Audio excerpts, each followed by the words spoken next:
Appreciate it.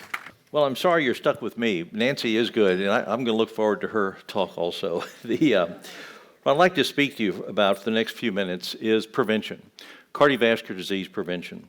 You know, it's still the number one killer in 2020 in spite of COVID.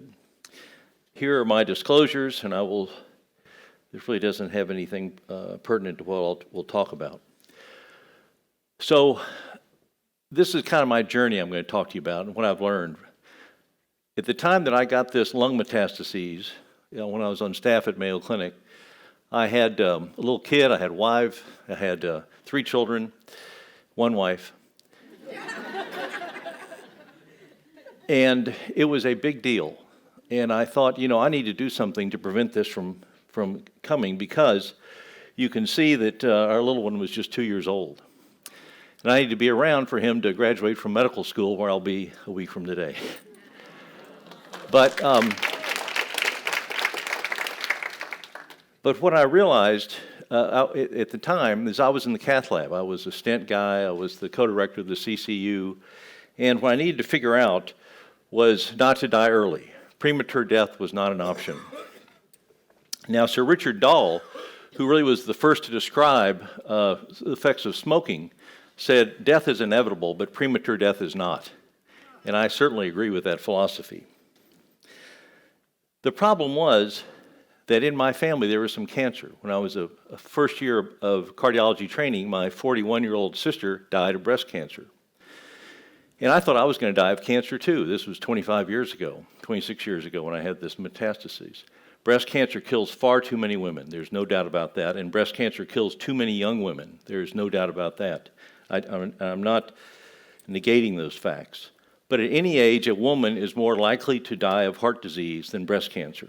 1 in 31 women die of breast cancer. 1 in 3 die from heart disease. And for a woman with breast cancer, she is just as likely to die of heart disease as breast cancer.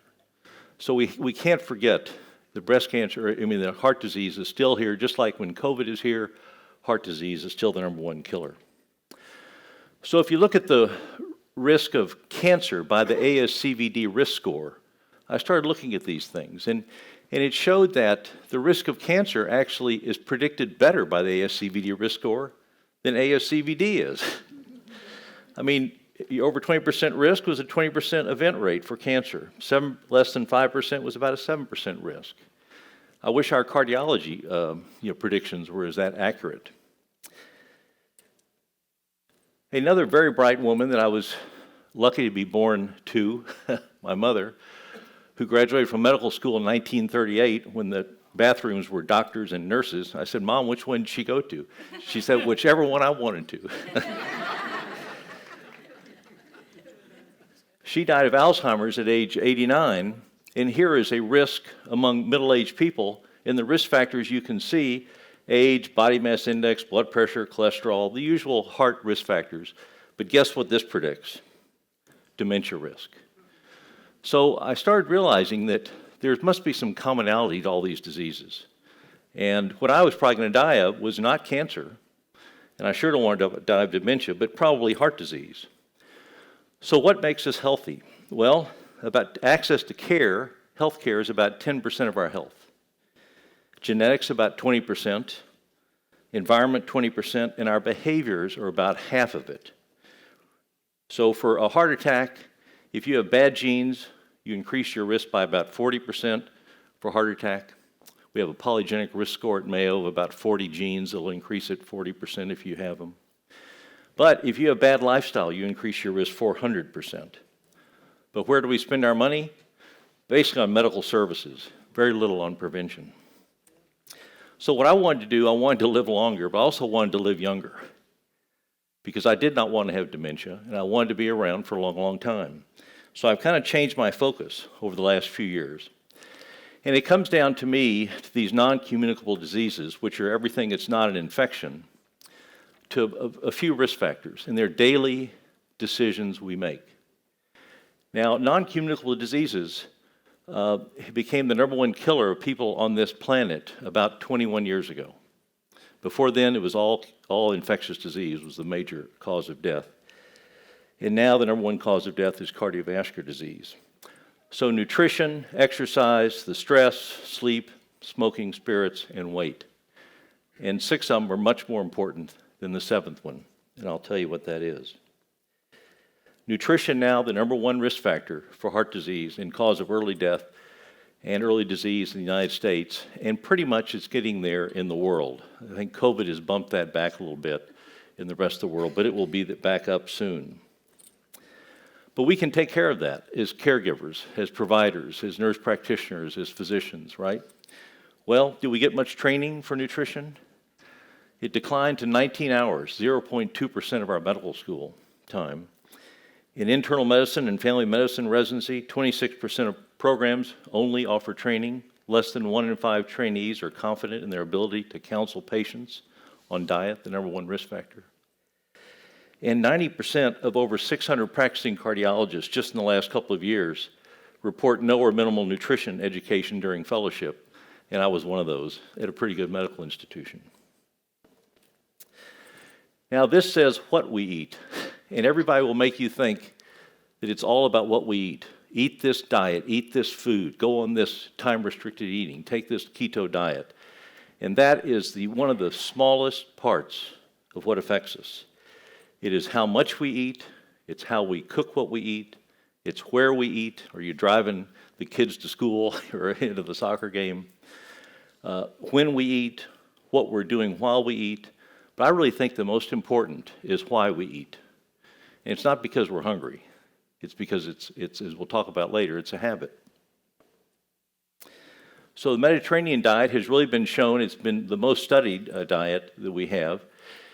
It lowers cardiovascular disease, cardiovascular death, stroke, cancer, diabetes, Alzheimer's, been shown to reduce atrial fibrillation, and erectile dysfunction, the only diet I've seen that reduces female sexual dysfunction. Above the red dotted line, you eat more of. Below the red dotted line, you eat less of, unless it's things like processed foods, when I really suggest you eat 0. And we'll talk about that in a few minutes. But the Mediterranean diet is, I'm not from the Mediterranean. My heritage is from Bohemia. And, you know, my family, we ate kolaches and sausages and stuff like that growing up. So we need to make the Mediterranean diet work for a lot of people.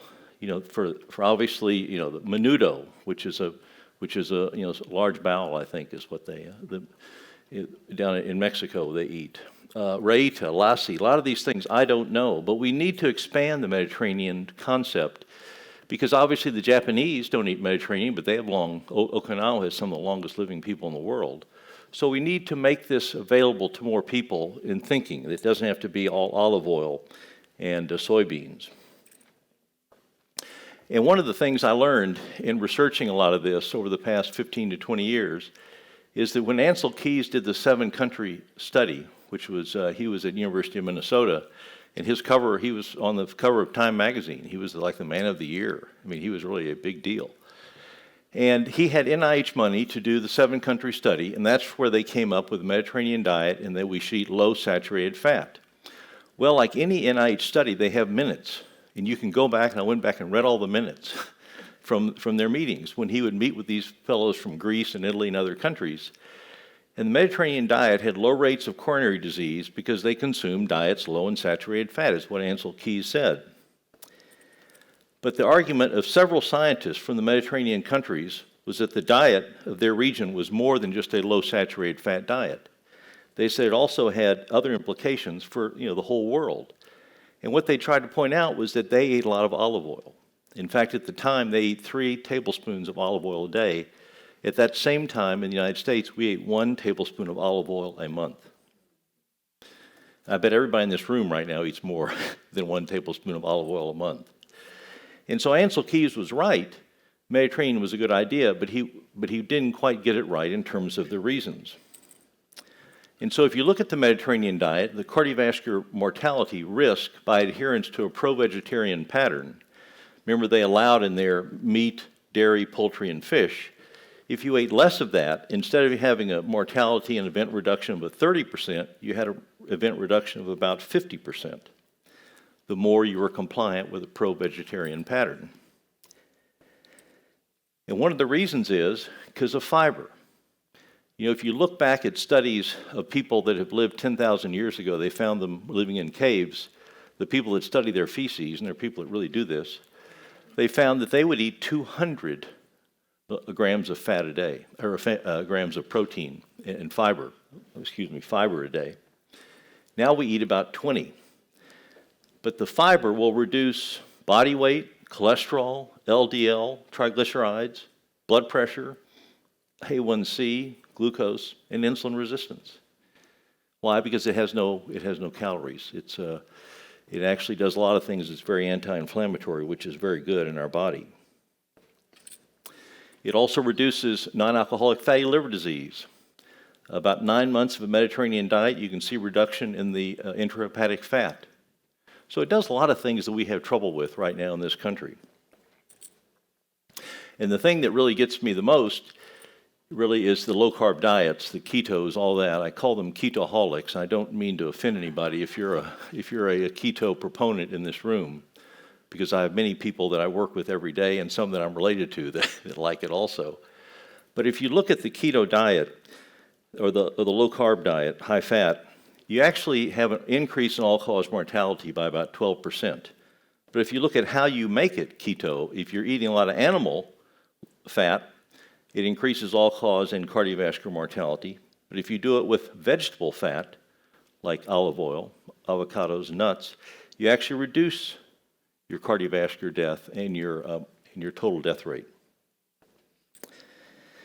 Now, recently, Salim Yusuf, who is a very clever investigator from McMaster in Canada, came out with the PURE study, and the ERIC study had been done for years in the UK.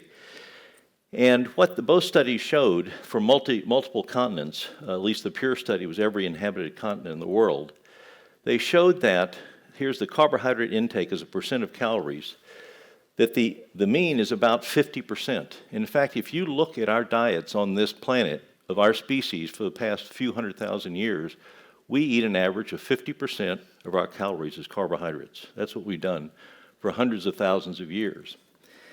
And so both of these studies showed pretty much about the same thing. So carb intake and mortality is a U-shaped curve.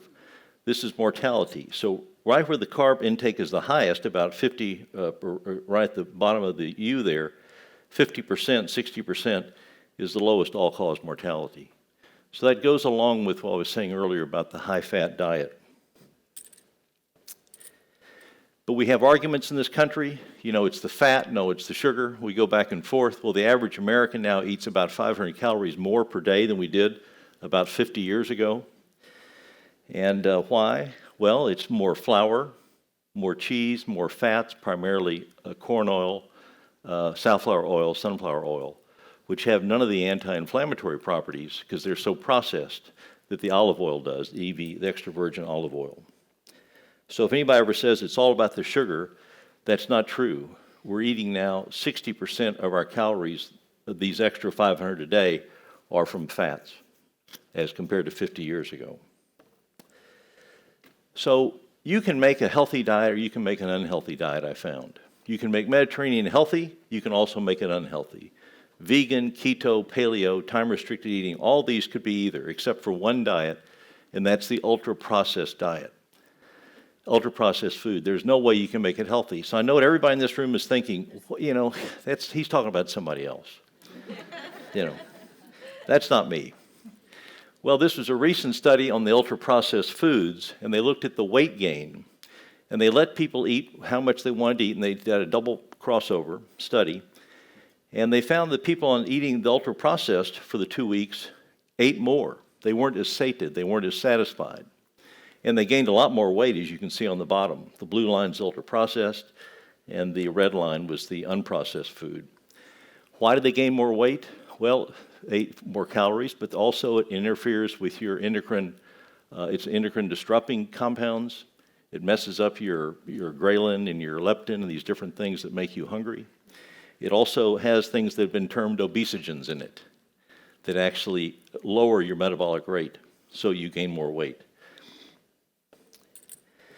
Now, can diet be helpful when you're over 60? You bet.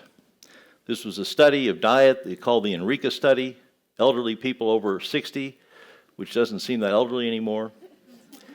Followed for 7 years, and they found that if they ate a better diet, more Mediterranean is how they termed it, if they ate more Mediterranean, they would age 12 months, or they would live 12 months, but they would only age 9 months. And how'd they assess that? By memory, by physical activity, other things we would just call aging. You see someone that's kind of forgetful, you think, oh, they're older. Someone that can't walk, they walk with a cane, you think, oh, they're older. They found that you live a year longer, but only age 3/4 of a year. So the other thing I've learned about eating is that, we have probably 5 tastes. There's some discussion now that maybe we can taste fat. But is there a reason that we have tastes? Is there a reason that our tongue can taste different things? Well, I would think so. If that's where we're putting our fuel for our body, we better be able to find out if something's good or not good before we swallow it inside our body. So bitter is the most sensitive taste. It indicates a toxic substance, an alkaloid, a poison. Acidity is rotting food, so we want to stay away from that. Salt is pretty good. We need salt. Sweetness indicates maybe some sugar, some carbohydrates. That's not bad. And then now the most recently found taste in the last 10 years, people have pretty much agreed we can taste umami. And the reason, when I think about umami, I think about mushrooms. You put mushrooms in a nice sauce with some butter and put it on a steak or something like that. That's umami. You taste it and you go, oh, that's so good.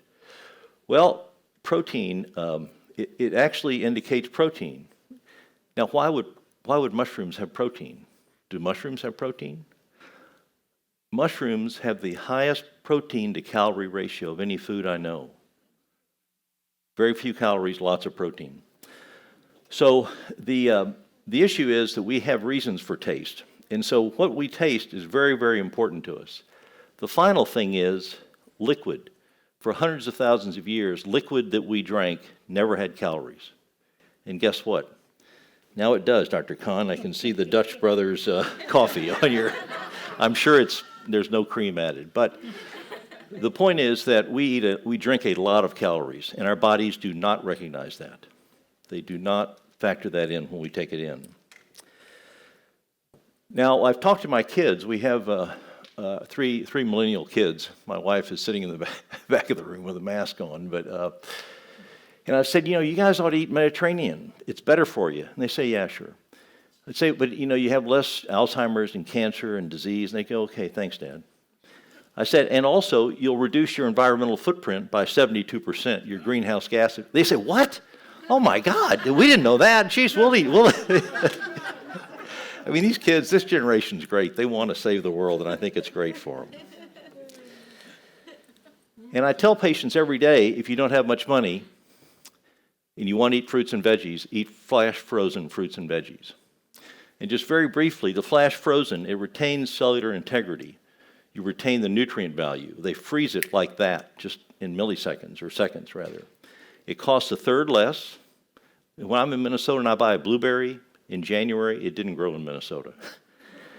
And so I can buy fresh blueberries from Chile that are, $8 a pint or something, or I can get frozen ones that are a third of the cost. And the nutrition's actually been shown to be higher in the flash frozen. Clarence Birdseye patented that in 1915. Now, many things we have heard in our training when we're doing surgery rotations was you do a specimen and you send it for the frozen specimens. We're waiting for the frozen specimens. That's because Dr. Mayo, I think it was Charlie Mayo, the younger one, wanted to get some diagnostic tissue staining immediately when he had the patient on the operating room. And so they would, Dr. Wilson, who was his pathologist, said, it's going to take me a few days to, put the gentian blue on there and stain it and desiccate it and look at it under the microscope. He said, can't you do anything faster? So he invented flash freezing for specimens 10 years before Clarence Birdseye discovered it and started making flash frozen foods. Just a small little aside there. So the next thing is exercise. Exercise is incredibly important. And interval exercise, to me, is the single most important. If everybody else wants to go to sleep after this slide, that's fine. Just remember this slide, okay? Because interval training, and it sounds bad, but it isn't bad.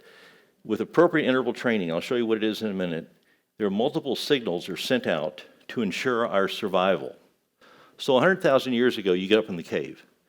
Do you turn to your significant other and say, honey, I'm going to run for an hour, I'll bring you a latte on the way home? Of course not. There is nothing that we can outrun that wants to eat us. Nothing. There is nothing we want to eat except maybe a turtle that we can outrun. So you would do intervals. You'd leave the cave, you'd say, I'm going to try to find some food and not be killed. So there's some signals that go out almost immediately. When you feel that burn in your muscles, the heart's already got a signal from the muscles that says you pump more blood. And the heart, being the amazing organ that it is, will increase blood flow 7-fold within seconds, which is really incredible. The second is to the blood vessels, to enlarge so the muscles can get the blood. And the blood vessels say, okay, I can do that, but I wish you'd give me a little more time to do it and help me get my muscles, get ready for this. The third signal I call the American dream. And we've shown this, multiple people have shown this, and as we have it at Mayo with research. But the third signal is to abdominal fat. And the abdominal fat gets a signal from the muscle and says, listen, belly fat, you're up next. If we survive whatever we're running from, you have to start breaking down and sending us packets of energy, because I'm a muscle. I don't have a lot of energy in my cell. And the belly fat says, why? It says, well, because, he may ask me to run again in an hour. I don't know. I need more energy. And so the belly fat says, geez, I wish you would have called me a couple weeks ago. It takes me a while to get my enzymes in place and my processes in place, but I'll do my best. So this, we've shown it can selectively reduce abdominal fat, which is huge, because abdominal fat, many of you, I didn't know this until recently, but all the metazoan creatures like us, which means we have a gut, we all have abdominal fat. And when we were pre-metazoan creatures, like beetles or ants or whatever, the liver and the fat storage was the same organ. And as we evolved, they separated out. And the same organ had also inflammation. It would deal with infection. So as our bodies separated out and separate out the abdominal fat from the liver, the abdominal fat retained a lot of the activity that it does with inflammation. So as abdominal fat occurs in our body, we have increased inflammation, which causes increased coronary disease. And then the fourth signal, which is why Yoshihiro won the Nobel Prize for Medicine 5 years ago from Japan, is for the cleanup crew. So when you exercise, you're going to have to go clean up, take a shower, change clothes, whatever. Well, Yoshihiro has shown that the cleanup crew is activated by exercise, and it's a cellular cleanup crew. And so the cleanup crew goes out and says, we're going to clean up all the waste products. We're going to find some proteins that got folded over. We'll fix them. And we may find some messenger RNA mutations, and we'll fix those too. So that's why exercise reduces almost every cancer, not just in the muscle, but in the breast, the colon, the lung. It also reduces abnormal proteins in the brain, so you get less Alzheimer's. So that's why the exercise in short intervals are so important, because that's what we used to do. So how do you do them? 3 parts to it. And the busy businesswoman or businessman are the ones I talk to about this every day. In fact, you don't have to be a businesswoman or businessman. You just have to be a human. We're all extremely busy. And so we think, I'm going to go to the gym for an hour, and then you think, nope, I'm not. I'll do it tomorrow. Tomorrow comes, and guess what? You don't go. So the 3 parts to the interval is to, once you warm up, then go hard. Hard enough that you say, wow, this is really hard. I can't keep this up. Before you give out, slow down, get your breath back. And it may take 4 or 5 minutes to get your breath back. That's fine, because you want to go just as hard on the next interval. And the third thing is, if you're going hard, don't go that long, because you can't go hard for real long. And you got an elliptical machine, you push the interval button, it'll give you an 8-minute interval. And you cannot go hard for 8 minutes. But these things are great. How are they great? Well, interval activity increases your HDL more than continuous activity. You use more calories for the same amount of time. You get more endothelin put out by your endothelium, so you get more vasodilatation. You get more fit, and you're less bored, which is a big deal. Now, Marty Gabala, who's also from Canada, has looked at this and looked at HIIT, which is high intensity interval training, versus moderate intensity, and looked at it over about 2 weeks, 90% less time needed for the intervals, and the results were the same for physical cardiorespiratory conditioning. So the studies have really shown that you can do this 10 minutes, 3 times a week, and get just as good a shape as 90 minutes. So how can that be? Well, it's because you're going hard, and you're going really hard. And so I'm one of these guys that does not like to exercise on a machine. I think it's pretty boring. So one thing I do at Mayo, I'm on the 5th floor, so directly below my office is our break room where they give us, coffee and such. And I'll go down, walk down, I'll run back up. I want a cup of coffee. I want an apple, I walk down, run back up. I want lunch, I walk down, run back up. And Marty Gabala, who I actually know, he did a study, not because of me, but of running up 5 flights of stairs, 3 stairs per second, which is a lot faster than you're probably used to doing, because an average stair is 7 inches, so you're raising your body 21 inches in a second. And he's shown that that gets you in much better shape, and it actually can reduce cardiovascular disease. And the best part, Mayo pays me to do it. Now, you had a great talk earlier on atrial fibrillation. I just want to point out one thing about atrial fibrillation: freedom post-ablation according to baseline fitness. Here is out to about, 5 years. If you are fit over 100% of your predicted capacity on a treadmill, your recurrence rate is about 40%, 35% at 5 years. If you are not fit, your recurrence rate is about 80%. So we've actually started at Mayo, but people don't want to come for some reason. It's a 3-month wait to get your ablation, so we say, hey, we have this fitness course you can get in, and you reduce your chances of having recurrence. They say, I don't think so. They don't want to come. Why? Because nobody's forcing them to. You get the ablation regardless. Once I think we start to say, you need to do this, just like cardiac rehab, then things may change. So what about stress, social issues, and support? This is a big deal. Stress. So here's a FDG PET scan, and you can see that they put people under stress, and the bone marrow, as you can see here on the bottom, with stress is much more highlighted, much more inflammation in the bone marrow. The same with the aorta with stress, much more. They couldn't take pictures of the coronary arteries, but the coronary arteries are the same. So emotional, mental stress, has anybody had that in the last year? Is an incredible instigator of inflammation and damage to our arteries. So we need to somehow deal with this. This was a study, sorry about that. This was a study of stress, but it basically shows that if you can practice optimism, and the way you can do that, I'll tell you in just a minute, but if you can practice optimism, after about 3 years, you lowered your chance of heart attacks, cardiovascular events by about 25%. The way to do that is be thankful, have gratitude. Every day sometimes we think, who is going to try to get me today? What else can go wrong today? But our stress expert at Mayo likes to do it in the morning. I like to do it at night. And I'm thankful for 3 things, whatever happened that day. Gee, I had a great time seeing my friends here in Reading. Had a beautiful drive yesterday up to the falls. Wonderful time with my wife. Just simple things you're truly grateful for. And just stop and smell the roses, as they say. The even better thing is to go out of your way to thank that person, to send Mo Khan and Sabina a note tomorrow. Says, thank you for having me. I really enjoyed coming out here. That even increases it more. So that just doing that for about 3 years will reduce your heart attack risk. It's really quite amazing. When Epic came to our hospital, we knew it was going to be very stressful, so I changed my office. I changed all the senses that I could change. Well, I changed the site. I put a nice rug on the floor. I changed the touch. It has a very thick pad underneath it, so I don't get so tired standing on it. The taste, I got a little refrigerator. Don't tell anybody at Mayo, you're not supposed to have them in your office, but I've got little things in there I can eat that are healthy and enjoyable. You don't hear the Mozart and the Beethoven playing on my Spotify that I pay $10 a month for in the background.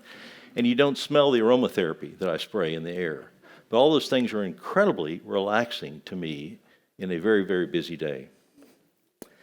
Sleep. You're going to hear a great talk, I know, from Rafael Palaya in a few moments on sleep. But sleep is one of these things, it's like stress. We all have it, and we all think, we all have it, don't worry about it. It's not important. Well, for 2 million years, we have woken up to a blue sky, and we've gone to bed when the blue sky goes away. So we rested, things were great. The sun would come up tomorrow morning, and we'd wake up. Has that changed a little bit in the last 2 million years? I think it has. And starting in about 1991, you can see that the Americans, the green line, is that we're getting as much sleep as needed, and the red line is we would need more better sleep. You could see in 1991, those curves started to come together. We started getting less sleep than we needed, and we didn't feel as rested when we woke up. Any idea what happened in 1991? The World Wide Web. Does anybody take their phone to bed? You can't answer about your husband, Linda. But if you expose yourself to the blue light, and I have patients that say, oh, doctor, I wear blue light filter glasses, don't worry about it. That filter is maybe 50, 55%. And some people, it really affects us. It really affects me. And I wake up at 4 a.m. Why? Well, the reason is that if you go to sleep, if you use this blue light early in the evening, it just keeps you awake. But if you use it late in the evening, right before you go to sleep, it actually resets your circadian rhythm, so you wake up early. Does anybody wake up at 4 a.m. and ever wonder why? Yeah. Put the phone down. And then the next thing is weight. You know, in so many patients we all see, they come in and say, doctor, what can I eat to lose weight? And I try to say, you know, if you could reframe that question to say, doctor, what can I eat to have a longer, healthier life? Which is really what you want, you know, because the weight thing, you know, if you follow any diet, you'll lose weight. The problem is we just don't follow them. So if you look at this very interesting study where they looked at survival according to BMI and exercise capacity, and it was 29,000 people, and they divide them up by BMI over under 30 and your exercise capacity over under 10 METs. And you can see the two best ones, of course, were BMI, were the high exercise capacity, didn't matter what your BMI was. And if you look at the next two, it's interesting that the worst case was the one that had a low BMI but low fitness. So the weight was, you know, relatively normal, but they were not fit. So the point is, there's an inverse association between your exercise capacity per MET, how much exercise you can do, and your mortality. And the highest mortality are the ones that are normal weight or less than BMI 30, but not fit.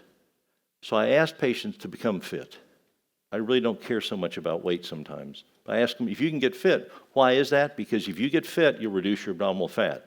If you can reduce your abdominal fat, you'll reduce your inflammation in your body and reduce all these things we don't want, cancers, heart disease, Alzheimer's. Now, a couple of last things. Can coronary artery disease regression occur with diet? This is a very interesting subject. You know, there was a nice study done looking at 30,000 patients and found that if they ate healthy or didn't eat healthy on a statin, if in quintile 1 was the unhealthiest diet, quintile 5 was the healthiest, you can see that they were in the worst diet, the most unhealthy diet on statins. Even though their LDL came down, it didn't reduce their cardiac death, their MI, their stroke. So what's fascinating is that if you don't eat healthy, it really negates the statin you're on. And you try to tell patients that, and it just goes over their head. You try to tell another cardiologist that, and guess what? It goes over his or her head. They really don't get that, but it's quite true. Now, if you look at coronary artery disease regression, there have been 3, I think, great studies. You know, Dean Ornish did a great study in 1990. He did quantitative coronary angiography, and he showed that the regression was 2.2%. The Glagoff trial, which was the PCSK9 trial with intravascular ultrasound, regression was 1.1%. And then just in the last couple of months, the DISCO trial with a CT coronary angiogram, with a CTA, had actually increase of plaque volume by 1%. Now, Ornish had a very low-fat diet. He had physical activity, he had stress reduction. In fact, every study done since then has been successful for regression, has included physical activity, has included getting all your risk factors under control, statins, stop smoking, whatever, and stress reduction. Every study that's been successful. The PCSK9 inhibitor study, and then the DASH study, and we'll talk about those two. But the PCSK9 inhibitor study was intracoronary ultrasound. The DASH diet study was CT angiogram. So the DASH diet study, which just came out, which was called DISCO, the control group, they put them on statins, 77% of patients, encouraged physical activity. But the DASH diet group had a physical activity at least 3 times a week, and they had some stress reduction. And they followed up at 1.3 years. Now, what's interesting is that they decide, let's look at the plaque, and not just how much plaque, but the kind of the vulnerable plaque, the lipid-rich plaque, because that's what tears, that's what has your endothelium tears and causes a heart attack. And they called Hounsfield units over 150 as stable plaque, which means it was calcified or fibrous or scarred. Under 150 was this vulnerable plaque, which has more lipids in it.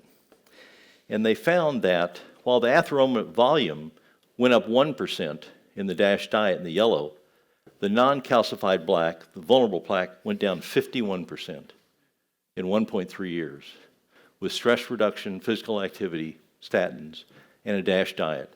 A DASH diet, as you know, is basically a Mediterranean diet with less salt. So to me, I've never seen a study like this before, where you had a 51% regression in vulnerable plaque. It's quite incredible. Not saying that Ornish didn't have that, or the PCSK9 study didn't have that. They just didn't look at vulnerable plaque. And the last thing I want to talk about is, up to now, everything I've talked to you about, you've known. We've known. The American Heart's talked about for 60 years now. Basically, it's the same message the American Heart's had since the early 60s. What's changed is how the science of change has come along. We always try to get our patients to change. Do they? Not very good. So how do you get patients to change? How do you change? How much of what we do every day is habitual, meaning a habit? 10%, 5%, 1%? 43% of what we do is a habit. All mammals have habits. If you have a dog or a cat, you know. If you can't find your cat, you go look in that one closet up on the top shelf, and that's where it is, So what is a habit? Habits defined, it's 3 things. It's an action you take performed in a certain context to gain a reward. So I get up about 5 in the morning, I go in the kitchen, and guess what? I make coffee. I live in Minnesota, I gotta have something warm, And I make the coffee early morning, and I get a reward. What's my reward? Aroma, taste, warmth. Is it caffeine? No, because it takes 20 minutes for the caffeine to get into my system. So it's whatever you do in a certain context to get a reward. If I go in the kitchen at midnight, I'm not making coffee. It's not the same. It's not the same context. So why do we have habitual and non-habitual behavior? Well, habitual is almost daily. It's in stable contexts.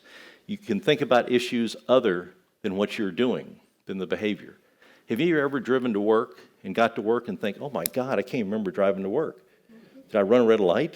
You check your bumper and make sure there's no blood or hair or anything like that. And I can still remember the first day I drove by myself. I was, 16 years old. I went down to the ice cream shop to get ice cream for my parents. I remember the road I went on. I remember where I turned, everything. I can't remember driving here from Sacramento yesterday. So the first time you did something, you really have to think about it. But if you do it lots and lots of times, you don't think anymore. The brain does that to protect itself. It likes to save energy. So non-habitual is less often, shifting context. You think more about the behavior. The brain doesn't really want to have to do that. Our bodies don't want to have to do that. Now, the next thing I talked about was a reward. You need to have a reward, and you need to have it immediate. So when I get that warm coffee, I get that first aroma and that first taste, and I go, that's so nice. You need to have the reward. And that, in a line, describes Starbucks marketing and why that guy is so wealthy. But when you get that reward, your brain dopamine goes out that enhances this memory habit, which is very, very powerful memory. So you need to have a reward. So why do we do so much habitual behavior? Less mental energy is required, less stress with habitual behavior. We don't like stress. We want to reduce it. Think of changing something you do every day just a little bit, drive a different way to work, and it's a little stressful. It's not quite the same. So how do you break a bad habit? You don't. That's probably the worst term in the world. You cannot break a habit.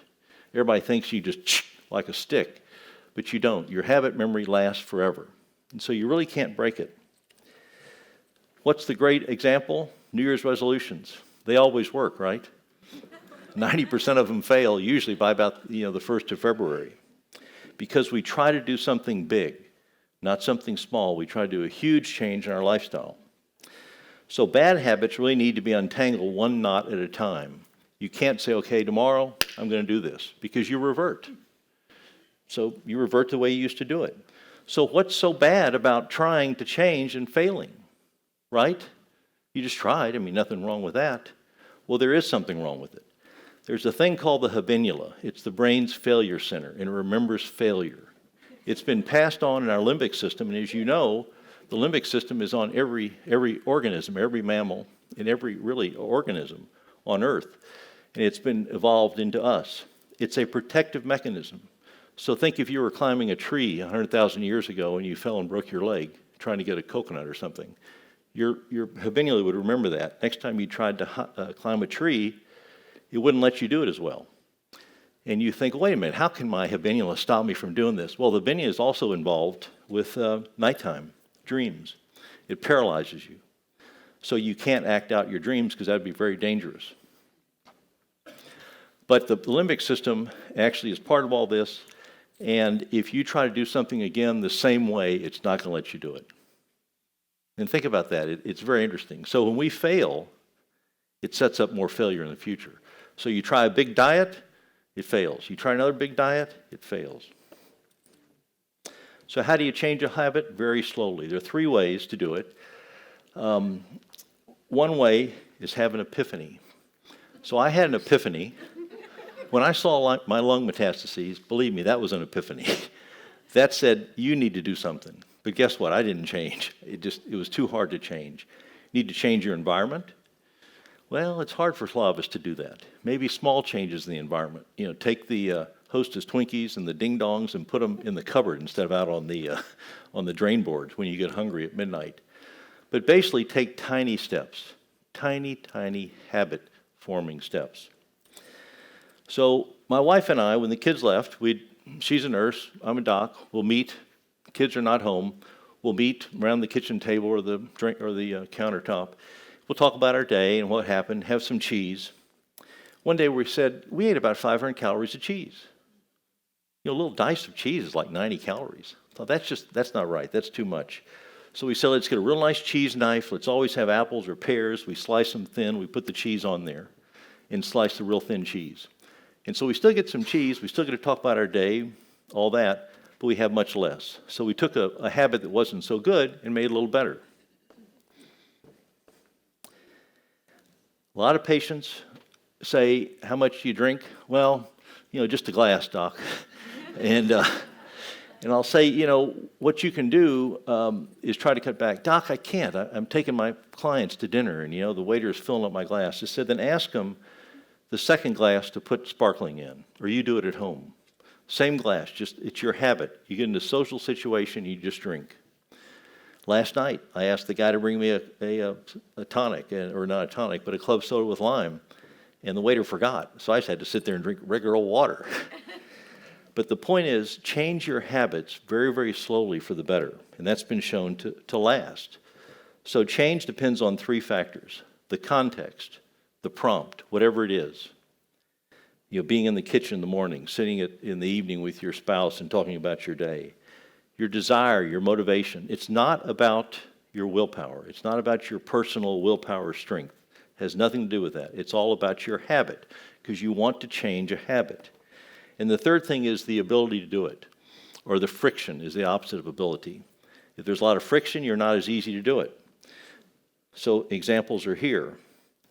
Here is the desire on the left, high desire, and here's your ability on the right.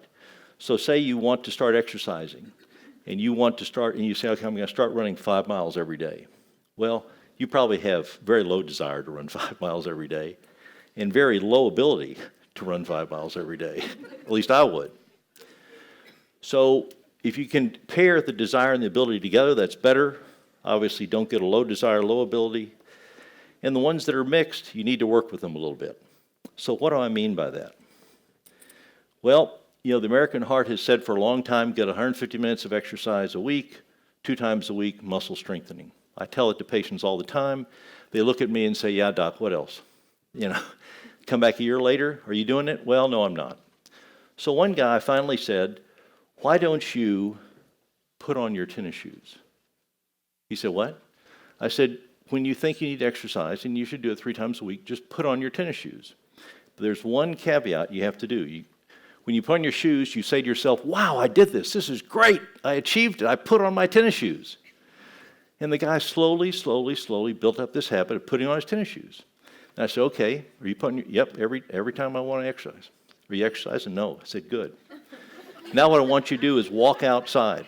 Just walk to the end of your sidewalk and then walk back. We did this for another month. And now he's walking every day. And he's got a habit. It's a habit. But he had to reward himself. He had to say, good job, you did this. And now he's doing it regularly. So these big, huge changes, they never work. They never last. And it actually makes it harder for you to change next time. Some habit books. Wendy Wood on the left at USC is very clever. She's the most scientific. I'd like to read her studies. They've all got books out. Many Habits by Stephen Guise was actually the first book I read on habits. The Power of Habits, really good. The guy that, to me, is very charismatic is B.J. Fogg from Stanford. And he talks a lot about habits. And I like to listen to his podcasts and things like that. But these are all great, and I recommend them all. So habits, the take-home points, almost half of what we do every day is habit.